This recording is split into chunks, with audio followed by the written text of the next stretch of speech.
Olá, começa o Vanguarda aqui pela TV Master. Eles estão em cartaz lá na Casa de Cultura Companhia da Terra, Praça Antenor Navarro, número 15. Vanguarda de hoje recebe coletivo de teatro Alfinim. Bem-vindos! Prazer recebê-los aqui. Inclusive já estão virando sócio aqui, né, Márcio? Já essa é a terceira vez que a gente aparece por aqui. Então, vocês não param de produzir? Pois é, isso é um bom sinal. É um bom sinal, né? E olha que eu só estou há 7 meses. Isso. E a gente tem muita coisa aí nesse novo projeto, que é o Teatro Alfinim Repertório. São várias atividades. A gente reestreou agora o Milagre Brasileiro, que fica até o dia 22 de abril. Na sequência, a gente retorna ao cartaz O Deus da Fortuna. E além dos espetáculos, tem uma série de outras atividades que a gente vai desenvolver ao longo desses 4 meses aí. A gente vai falar hoje sobre o Milagre Brasileiro, que eu assisti quando vocês estavam lá no Ariano Suassuna. Eu achei formidável. Aliás, o trabalho de vocês é formidável. Mas esse espetáculo eu achei fantástico também. Vamos falar um pouco sobre o Milagre Brasileiro.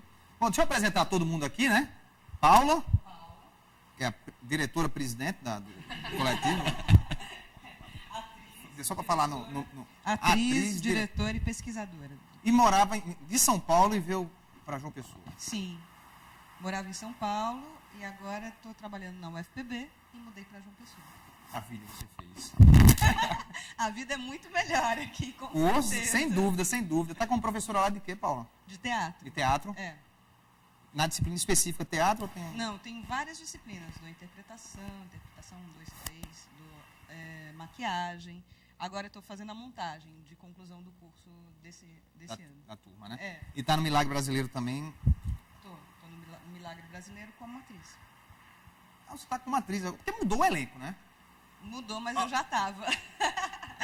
Desde o começo. Não, gente, mas peraí, vocês estavam de máscara, vou mostrar aqui, por favor. Não, né? Para dizer que eu não lembrei. Estavam de máscara lá, não dá para lembrar todo mundo, não. Eu estava exatamente de máscara. Estava de máscara lá. Já está com uma atriz, aí entrou o Vitor? O Vitor é novo. Está no elenco. A Lara nesse espetáculo, não? Sou também, entrei agora no Milagre Brasileiro. Participei do Deus da Fortuna e agora no Milagre. E Cecília, americana? Eu também, entrei agora só no Milagre. Tá só... Mas não tem sotaque nenhum do México. Só quando fica braba, aparece. Tu xingas xingo em espanhol. Espanhol, né? Isso acho que é uma coisa que não sai. De qual cidade você é lá? Da cidade do México, da capital, Distrito Federal.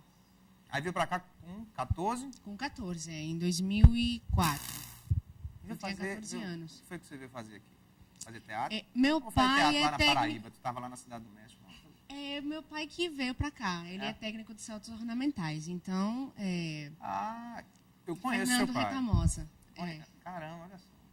Deu uma crescida o salto ornamental aqui. Foi. Então, parabéns. Eu vim com ele, né? Viemos a família toda, então eu fiz aqui ensino médio e entrei no curso de teatro. Bacana. Bom, o Márcio está aqui também, Cabral, que já é sócio aqui também da... Eu sempre gosto de relembrar, Cabral era quem fazia as charadas no Jogada de Mestre. Podia preparar uma charadinha aí pra gente, né, Cabral, mais tarde? Vou pensar. Então pense numa aí. Vou pensar em 10. Ok. Tá? Pense numa. Aí daqui a pouco eu faço a pergunta, você faz a charada e a gente dá a resposta no final do programa, pode ser? Fechou? Vou pensar. Tá bom, então eu fico pensando aí. Bom, vamos bater um papo agora sobre o Milagre Brasileiro. Está em cartaz lá na Casa de Cultura, que fica na Praça Antenor Navarro, né? Número 15. Exatamente, no Centro Histórico. É um espaço bem bacana, né, Paula? Eu gostei dali. É um espaço que a gente está estreando como teatro, né? A gente apresentou esse espaço com o Deus da Fortuna e é um espaço que a gente tem muita versatilidade, porque a gente pode ocupar do jeito que a gente acha que é mais adequado para a cena. E eu acho que isso é uma grande vantagem, esse espaço, porque ele proporciona uma cena mais adequada para o que a gente pretende dizer. E deixa o público muito próximo, assim, dos atores, da cena. Exatamente. É isso que aconteceu com o Milagre. Os atores estão muito mais próximos do público.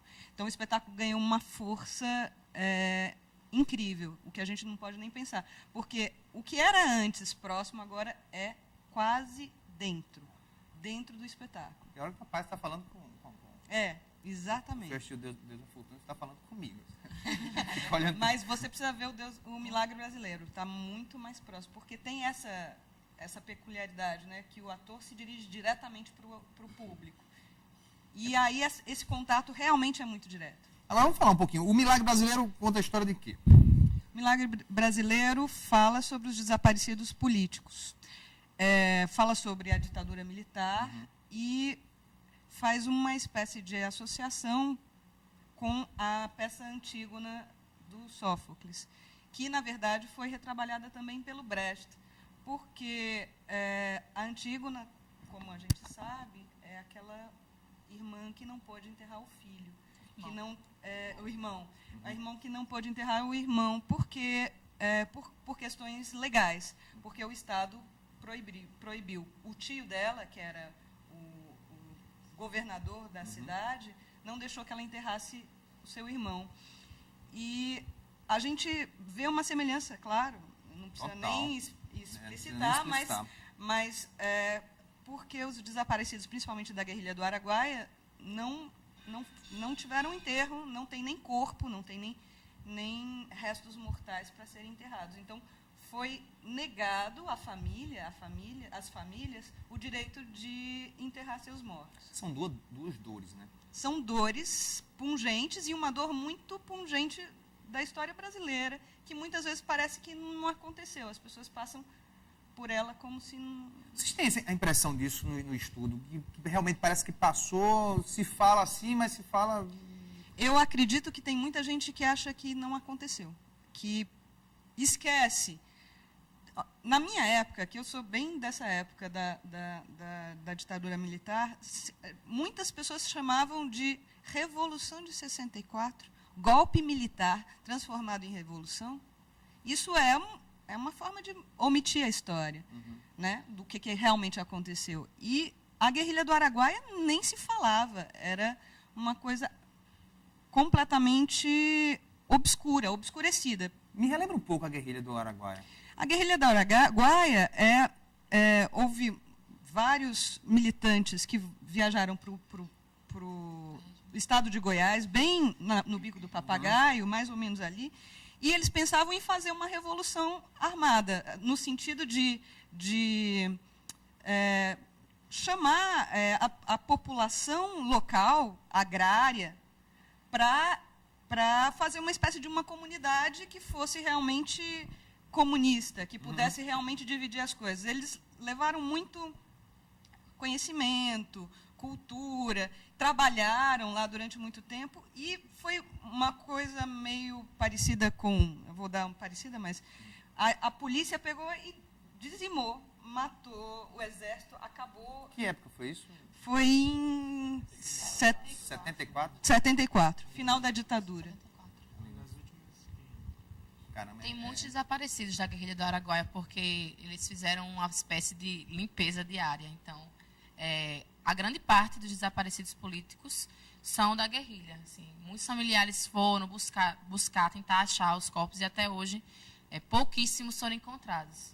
E por conta do estudo que a gente fez sobre esse período, né, sobre a guerrilha, saiu, acho que a ideia fundamental do espetáculo, que é falar do indivíduo que é suprimido da história.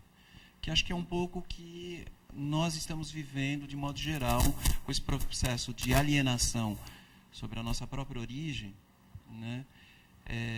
A gente viu isso a partir desse desaparecimento sistemático desses sujeitos que houve no Araguaia. Isso, a partir daí é que a gente começou a desenvolver o conceito do espetáculo, e por isso que a gente dedica o espetáculo aos desaparecidos políticos de toda a luta, né, pela liberdade no Brasil, não só durante o período da repressão dos militares após 64, mas também nas ditaduras anteriores, também, que houve também casos de tortura e de desaparecidos. Nesse trabalho de pesquisa, assim, o que é que mais te chamou a atenção? Olha, Porque eu acho que isso aqui é um trabalho de pesquisa grande, né? Tem coisas assim absurdas. Uma coisa que chama a atenção é que quando você se depara com dois tipos de discurso em relação ao acontecimento. Um discurso à direita e um discurso à esquerda. Né? E é curioso porque ambos fazem uma espécie de autocrítica do período, mas ao mesmo tempo não veem as contradições do próprio discurso. Isso é uma coisa muito interessante. Então, é difícil você lidar com o tema, porque se você não ficar muito atento, você pode vitimizar, né, um lado ou outro da história. Por isso que a gente deu ênfase à figura do desaparecido, porque o desaparecido, nós estamos tentando falar, dar voz a esse desaparecido, que não está necessariamente à direita ou à esquerda, porque existe uma questão muito anterior à questão ideológica. Agora, lendo os relatos da época, coisas absurdas, do tipo, era uma preocupação do Exército, na área, né, passar trator sobre locais onde havia acontecido execução, porque viravam sítios de romaria, viravam espaços onde as pessoas dos vilarejos do Araguaia iam para acender vela a esses mortos. Então, o medo do Exército de que se esses mortos se tornassem mártires era muito grande. Então, eles viviam sistematicamente destruindo a área. Por isso que há hoje muita dificuldade, né, em recuperar os restos mortais, porque houve realmente um trabalho sistemático de destruição de qualquer indício do que houve no Araguaia. E a gente cita isso, inclusive nas canções do espetáculo, a gente fala sobre os espojos dessas pessoas que foram simplesmente, que viraram passos de tatus. Há uma descrição de um torturador que disse que os ossos de alguns torturados por ele, depois de um tempo, eram comida de tatus. Ele via tatus comendo os ossos humanos na superfície. Um drama das famílias, né? É uma coisa que a gente não consegue dimensionar. Por conta disso, é que a gente coloca no espetáculo a figura mítica da Antígone. Porque é uma dor que, do nosso ponto de vista, é uma dor que você não dimensiona de forma humana. Ela ultrapassa qualquer limite do humano, me parece. Então a gente tenta lidar com a questão da morte, do desaparecido, num plano simbólico, num plano mítico. E a gente coloca em cena uma família, que é a família que adere ao golpe. É a família que, como a Paula disse, né, que muitas pessoas falavam que se tratava de uma revolução. De fato, a história oficial diz que houve uma revolução redentora. Então a gente coloca em cena uma família de caveiras, que são essas que aparecem aí mais uma vez aqui, no cartazinho. E essa família de caveiras é aquela que aderiu ao golpe. E aí a gente faz algumas citações indiretas ao Nelson Rodrigues. Porque o Nelson Rodrigues, um dos grandes autores brasileiros, era um apoiador contumaz dos militares e do golpe.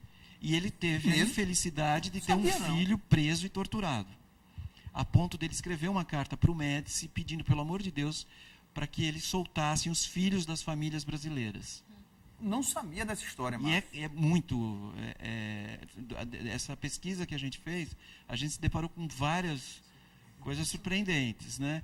E aí a gente fez uma homenagem ao Nelson, porque existe uma peça do Nelson Rodrigues que se chama Álbum de Família. E durante a peça vão sendo feitos retratos desta família. E a gente faz a mesma coisa. Só que no caso da família do Nelson, é uma família pervertida do ponto de vista psicanalítico. E a gente usou a perversão social de uma família que adere à violência, que adere ao golpe. Então a gente fez esse percurso. E uma outra curiosidade, né? Um fato marcante nesse período foi a Marcha com Deus pela Família e Liberdade. Vi no Rio, que reuniu mais de 100 mil pessoas, enfim. Pesquisando, a gente descobriu que não houve uma marcha. Houve no Brasil inteiro 64 marchas, inclusive aqui na Paraíba, em Campina Grande. Então, veja, né, foram 60 marchas com Deus pela família, 60 manifestações de apoio ao golpe militar. Então, a gente precisa falar dessa história. é uma história que está sendo suprimida do ser humano, do brasileiro, do sujeito brasileiro, do cidadão brasileiro. Então a gente tem esse compromisso de tentar resgatar, ainda que de forma simbólica e poética, porque o espetáculo ele tem uma contundência poética muito grande, a gente procura, de algum modo, fazer essa homenagem aos desaparecidos como forma de registrar a nossa indignação em relação à história oficial que não quer lidar com os seus cadáveres. E esse fato é super atual por causa da Comissão da Verdade, que está sendo lançada pela Dilma, foi aprovada por lei, e teve uma polêmica, não sei se você acompanhou, que os militares, principalmente os militares da reserva, têm escrito cartas de desaprovação a essa Comissão da Verdade, por causa da questão da anistia. Porque uma das formas dessa história ter sido desaparecida foi esse fato da anistia. Anistia geral e irrestrita de ambos os lados, isso é como se foi assim, uma pá de cal em cima da história. Não vamos falar mais sobre isso. Aconteceu muitos crimes, tanto de um lado quanto de outro. Então, é melhor a gente não falar sobre essas coisas. E como a presidente Dilma foi torturada, passou por essa experiência, ela, de alguma forma, estava propondo essa Comissão da Verdade. Na verdade, isso vem já do governo anterior. Vem do governo anterior. A ideia da Comissão da Verdade começa no governo Fernando Henrique, né, durante o governo Lula, que há aprovação, né, mas a polêmica permanece. Né, e o que a Dilma está fazendo, até porque ela tem um compromisso histórico de resgate com a própria experiência como guerrilheira, é de colocar, fazer avançar essa lei. E isso está gerando um descontentamento muito grande. Porque se abrir os arquivos, se é que ainda existem esses arquivos, a gente sabe. Pois é. A gente, muito da pesquisa do espetáculo foi baseado num livro, O Brasil Nunca Mais, né, que é um livro terrível de se ler. Agora, que é um livro que é oficial, que são só registros do próprio Exército. Então, se aquilo é publicável, imagine o que não é publicável. Né? Então, agora, a gente falando assim, parece que o espetáculo é uma tortura. Né? Não. E o que a gente procura fazer, por conta das caveirinhas, inclusive, é transformar a leitura do período histórico a partir de um ponto de vista crítico e divertido. Então, a gente põe essa família em cena exatamente para criticar e para ridicularizar essa versão da história. Né? E a gente procura fazer isso de forma bem humorada a partir dos quadros da família, que são quadros engraçados, intermeados ao relato dos desaparecidos. Debatendo um papo aqui com o Coletivo de Teatro Alfenim, que está em cartaz com o espetáculo Milagre Brasileiro, lá na Casa de Cultura, que fica ali no Centro Histórico, na Praça Antenor Navarro, número 15, todo sábado e domingo. Que horas? Às 8? Sábado às 8 e domingo às 5 da tarde. Sábado às 8 e 8 da noite e no domingo às 5 da tarde. É imperdível, eu já assisti, é fantástico. E o Coletivo de Teatro Alfenim realmente é um grupo assim, sensacional. Mas assista de novo. Não, eu vou de novo, lógico, com o maior prazer. E, inclusive, Sérgio... E foi... rapaz, você que é um amigo bom danado. A gente teve em São Paulo com o Milagre, né? E aí, como é que foi lá? A gente ficou em cartaz 1 mês e meio lá. Teve uma repercussão muito boa, de crítica, de público. Inclusive, a gente foi indicado ao Prêmio Shell com o espetáculo lá em São Paulo, na categoria Música, em 2010. Então, a gente tinha necessidade de retornar ao cartaz aqui, porque a gente fez só uma primeira temporada aqui em 2010, no começo do ano, e a gente sentia a necessidade de voltar ao cartaz, porque muita gente ficou sabendo do espetáculo, mas não pôde assistir porque tem limitação de público. São só 50 lugares, como era da outra vez também. Então, a gente colocou novamente em cartaz, vai ficar 1 mês e meio em cartaz para dar a oportunidade de outras pessoas que ainda não viram poderem assistir. E bacana saber isso, que foi indicado ao Prêmio Shell, para quem não sabe, se eu não me engano, o Prêmio Shell é o mais importante do teatro, atualmente né? é o prêmio mais importante do teatro brasileiro. E a gente tem um grupo aqui da Paraíba indicado, é super bacana. Eu vou fazer o seguinte, eu vou pedir para Cabral, para Adriano, falar uma charada. Para ver se a gente adivinha aqui. Ele vai só falar. E aí a gente vai ver as fotos, que tem umas fotos do espetáculo aí também. Pegou alguma aí, Cabral, uma charada? Olha, quando a gente retornar para divulgar a segunda temporada do Deus da Fortuna, Aí você vai dar a aí eu resposta. vou trazer o meu caderninho com 300 charadas, aí Não, você escolhe. não, esse aí do caderninho é uma entrevista que a gente vai bater um papo sobre charada ainda aqui no Vanguarda. Mas não lembra nenhuma, não, para jogar aqui pra gente? É aquela clássica, né? Qual é a clássica? Para ver que o pessoal que está assistindo em casa ver se acerta. Então, o que nos enterra, O que nos enterra, com uma sílaba, com uma sílaba. ara a terra, Ara a terra, com 2 sílabas, com 2 sílabas. faz a paz e faz a guerra. Faz a paz e faz a guerra. E a dica ou a resposta da charada. Isso. O que nos enterra com uma sílaba. Ara Ara a a terra com 2 duas sílabas. Faz a paz e faz a guerra. É a dica ou a resposta da charada, né? Enquanto o pessoal de casa pensa, a gente vai ver umas fotos do espetáculo Milagre Brasileiro, que está em cartaz lá na Casa de Cultura, Companhia da Terra, lá no Centro Histórico. Vamos dar uma olhada nas fotos do espetáculo. Olha só isso aí. Quem é que está na frente ali? Eu estou sem óculos. Vitor. Ah, é o Vitor? Essas fotos aí já é lá na Foi a primeira semana, né? uma aí. Quem é que está ali no meio? Aqui sou eu, Lara, grupo todo, o grupo praticamente. todo, cantando a elenco. primeira canção do espetáculo. Ah, é logo no início do espetáculo. Isso. Vamos ver a próxima. Isso aí é para tirar foto do álbum de família? Esse é o Esse final. é o final do espetáculo. Ah, o finalzinho. Conte não. É uma das fotos do álbum de família. Quase. Não, mas não falou aqui, eu não contei não. O Márcio falou aqui Pois é, do do álbum, álbum. não falei não. Mas inclusive falar da participação também, tá lá a A Zezita, né? Matos. Zezita Zezita Matos. Matos. Como Antígone. Como? Ela fazendo Ela antigo, faz né? antigo. Ela faz antigo, né? Foi bem escolhida mesmo o papel. Ela é fantástica, fantástica, fantástica. Tá aqui o livro também, um caderno de apontamentos, né, Márcio? Deixa Isso. eu mostrar aqui. Tá aqui do Milagre Brasileiro. Se puder focar aí, Cláudio. Isso aqui é contando a história de como foi montado o espetáculo? Isso, a gente tem a prática no grupo de a cada processo de criação de um espetáculo, a gente registrar a reflexão sobre a criação do espetáculo, né? Porque como é uma dramaturgia autoral, que ela é desenvolvida a partir do trabalho dos atores na sala de ensaio, a gente sente necessidade de refletir sobre isso e registrar a memória desse processo de criação. Então esse já é o segundo caderno. O espetáculo anterior do grupo, Quebra-Quilos, também a gente lançou o caderno, e a gente vai lançar o caderno de apontamentos do Milagre no dia 1º de abril.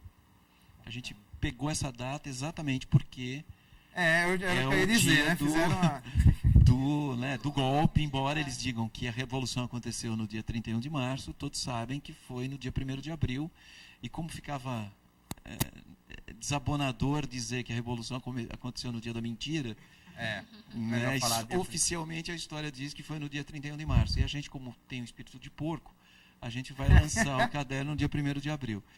Mas o bom do teatro é isso mesmo. Parabéns aqui, já preocupado com a sustentabilidade, né? Foi todo Um papel papel reciclado. reciclado. O livro, show de bola. Cabral, a resposta da charada que você deixou aí.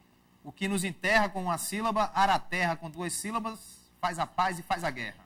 Que é a dica, a resposta. Ninguém matou não a charada? Eu sei qual é a resposta porque eu conheço a charada. Mas se alguém do grupo Eu não tenho coletivo, ideia. nada? Não.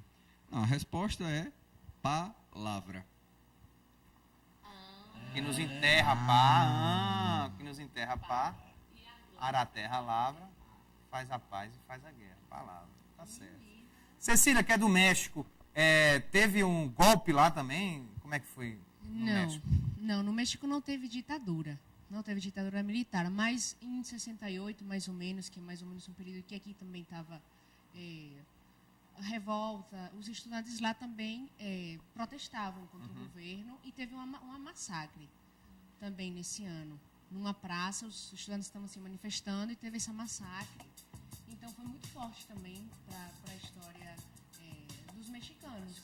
E também, como aconteceu aqui, fica um pouco turva essa história, essa passagem fica um pouco escondida. Escondida, né? Infelizmente. Gente, olha, por mim eu ficava mais meia hora batendo esse papo com vocês, gostoso. Eu quero agradecer demais a presença. Paula, obrigado. Vitor, Lara, Cecília. Hã? De nada. Cecília, Márcio, mais uma vez aqui, Cabral também. Todos abrilhantando. Lembrando, gente, que Milagre Brasileiro está em cartaz lá na Casa de Cultura, Companhia da Terra, lá no Centro Histórico. Vale a pena, lá na Praça Antenor Navarro, número 15. Vale a pena assistir. Sábado e domingo. Sábado às 8 horas da noite. Domingo às 5 horas da tarde. Lembrando que são 50 pessoas, 50 lugares para assistir o espetáculo. É imperdível, é um grupo sensacional daqui da Paraíba. Para vocês terem ideia, está aqui com patrocínio da Funarte, patrocínio do governo federal, Petrobras, ou seja, é um grupo realmente que faz um trabalho muito sério, de muita pesquisa e é imperdível. Não deixe de assistir Milagre Brasileiro, sábado e domingo, sábado às 8 da noite, domingo às 5 da tarde, lá na Casa de Cultura. Toda vez eu me atrapalho. Na Casa de Cultura, Companhia da Terra. E eu acho bom Centro você Histórico. ter esse problema de memória com o nome, porque me dá a oportunidade de agradecer aqui a parceria que a gente vem fazendo com a Fundação Casa de Cultura Companhia da Terra, porque tem possibilitado ao grupo essa experiência de você estar em cartaz durante um período tão longo e com o repertório do grupo. A gente sabe que, eu não sei, talvez anteriormente na história do teatro paraibano já houve em outros momentos temporadas longas, mas a gente sabe que hoje é muito difícil você manter uma temporada tão longa em cartaz. E a gente são 4 meses de atividades na Casa de Cultura, e isso para o grupo é fundamental. Então a gente queria deixar aqui o nosso agradecimento a essa parceria que a gente está fazendo com a Casa de Cultura Companhia da Terra. Beleza, então tá aí. Imperdível, mais uma vez, na Casa de Cultura Companhia da Terra, todo sábado e domingo até o dia 22 de abril, espetáculo Milagre Brasileiro. Imperdível, sábado às 8 da noite, domingo 5 da tarde. Não deixem de ir, só são 50 lugares, viu? Então tem que chegar cedo. Coletivo de Teatro Alfenim, obrigado pela participação no Vanguarda. Show de bola, muito sucesso nessa temporada.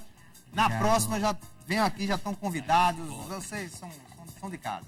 Obrigado. E o Vanguarda termina aqui. A gente se encontra no próximo programa. Até lá.